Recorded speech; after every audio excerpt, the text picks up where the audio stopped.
मेरे कर्ब की कहानी को सरेआम मत लिखना। मेरा दर्द ख़ास था, तुम इसको आम मत लिखना।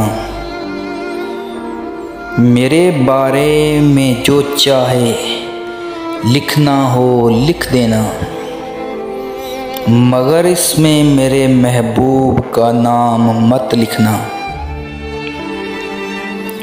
मैंने उसके बारे में कभी ऐसा सोचा ही नहीं। तुम उसके लिए मेरा गलत गुमान मत लिखना। तुम मेरी मोहब्बत का अभी कोई फ़ैसला ना करना।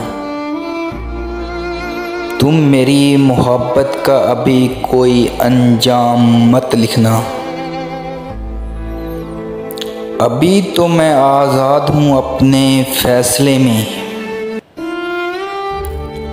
अभी तुम मुझे उसका ग़ुलाम मत लिखना।